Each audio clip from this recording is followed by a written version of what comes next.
சாஃப்டா ஸ்வீட்டா ரவா லட்டு ரெடி பண்ணலாமா? ஒரு பாத்திரத்தில் 1 கப் சர்க்கரையை போட்டு சர்க்கரை மூழ்கிற அளவுக்கு தண்ணி ஊற்றி கரைச்சிக்கலாம். இப்போ பார்த்தாலே தெரியுது சர்க்கரை நல்லா கரைஞ்சிடுச்சு. இப்போ அடுப்பில் ஒரு தவாவை வச்சு அதில் 50 கிராம் நெய் விட்டுக்கலாம்.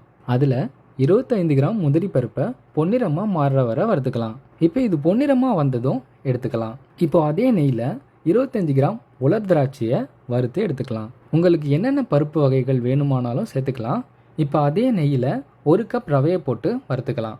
வறுக்காத ரவையினால தான் வறுக்கிறேன். நீங்கள் வறுத்த ரவை யூஸ் பண்ணால் வறுக்க வேண்டாம். ரவையை நீங்கள் நல்லா வறுத்தா போதும், நிறம் மாறுற அளவுக்கு விட்டுடக்கூடாது. இப்போ நம்ம வறுத்து வச்ச பருப்பு வகைகளை சேர்த்துக்கலாம். இது கூடவே 1 டீஸ்பூன் ஏலக்காய் தூள் சேர்த்துக்கலாம். இப்போ நம்ம கரைச்சி வச்சிருக்க சர்க்கரை பாகை வடிகட்டி 1 கம்பி பதம் அளவுக்கு ரெடி பண்ணி எடுத்துக்கலாம். இப்போ இந்த சர்க்கரை பாகு 1 கம்பி பதம் அளவுக்கு வந்துடுச்சு. இப்போ பார்த்தீங்கனாலே தெரியும் இது எந்த அளவுக்கு வந்திருக்குன்னு. இப்போ இந்த சர்க்கரை பாகை நம்ம ரவையில் 2 கரண்டி ஊற்றி லட்டு பிடிக்க ஆரம்பிக்கலாம். கை ஒட்டாமல் வரத்துக்கு கையில் நெய் தடவிக்கலாம். இப்போ கொஞ்சம் கொஞ்சமாக இந்த கலவையை லட்டு மாதிரி பிடிக்கலாம். சூடாக இருக்கும் போதே பிடிச்சா லட்டு நல்லா செட் ஆகும். கையில் கொஞ்சம் நெய் தடவிட்டா ஒட்டாமல் ஸ்மூத்தாக உருட்ட முடியும்.